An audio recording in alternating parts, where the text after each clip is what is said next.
ज्ञानी आत्माएं महापुरुष फरमाती हैं, तलवार की परीक्षा उसके म्यान से नहीं, उसकी धार से होती है। आभूषणों की कीमत उसकी पेटी से नहीं, उसकी चमक से, उसकी तेजस्वी से होती है। यदि व्यक्ति अपने सिर पर बबूत लगा ले और कहे मैं कुलीन हूँ, लेकिन नहीं, उस बबूत के पीछे उसकी कुलीनता कभी भी छिप नहीं सकती। यदि आप चंदन के पेड़ को काटोगे, काटने के बाद भी क्या वह चंदन का पेड़ महकना बंद कर देगा? लेकिन फिर भी वह महकता रहेगा, उसकी महक चारों तरफ फैलती रहेगी। लेकिन इसी प्रकार व्यक्ति यदि उसको अपनी परंपरा के, अपने घर के अच्छे संस्कार मिले हैं, तो वह संस्कार उसके अंत तक बने रहते हैं। कभी न कभी तो उन संस्कारों पर चलने की कोशिश करता है।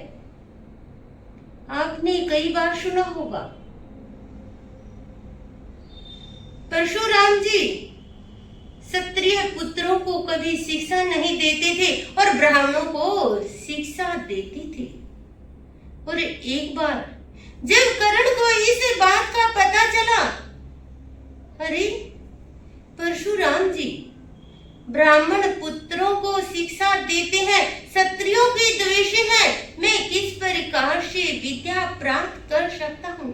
अब कर्ण ने अपना भेष बदल लिया, वह एक ब्राह्मण की तरह दिखने लगा और परशुराम जी के पास पहुंच जाता है।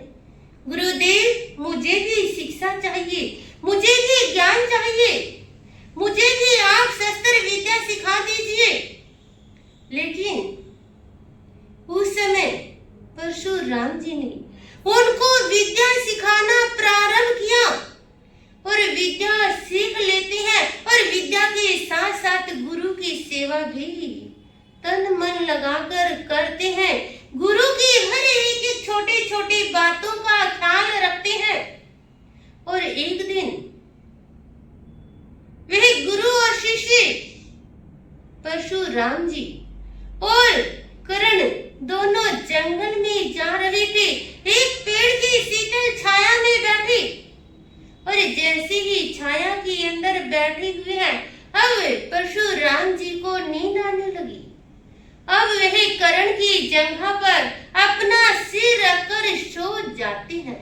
जैसे ही सोए, अब वहां पर एक कीड़ा आया और उस कीड़े ने कर्ण की जंघा को काटना प्रारंभ किया, मांस निकाल दिया और खून बहने लगा।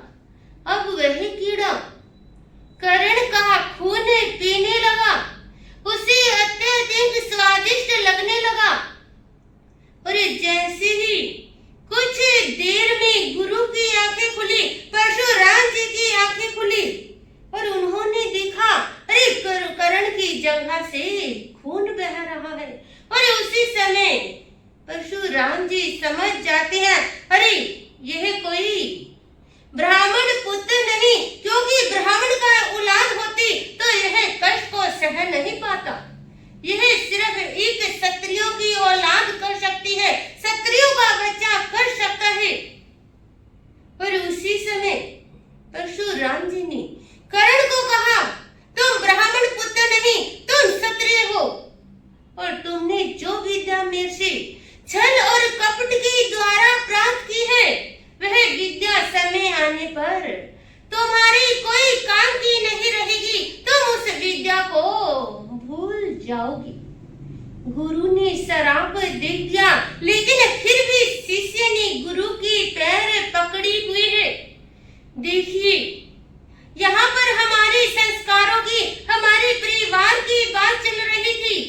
अरे कहा उसने राजमहलों में जन्म लिया कर्ण ने, और कहा गंगा में प्रभावित हो गया, कहा एक साथी के घर पला, और फिर भी संस्कार वह क्षत्रियों जैसे थे।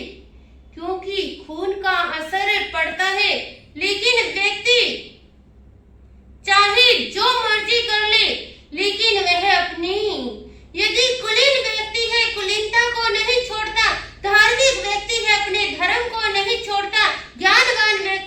अपने ज्ञान से कभी पीछे नहीं हटता, क्योंकि जिस प्रकार लहसुन और चंदन को यदि एक कपड़े के अंदर बांध दिया जाए, क्या वह महकना बंद कर देंगे?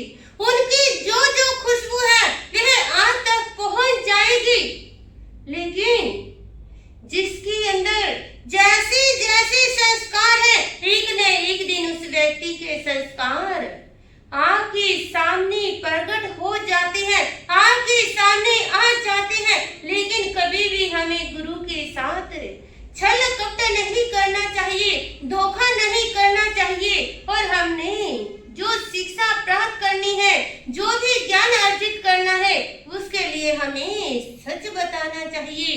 ज्ञानी महापुरुष कहते हैं उस शिष्य का शीघ्र कल्याण हो सकता है।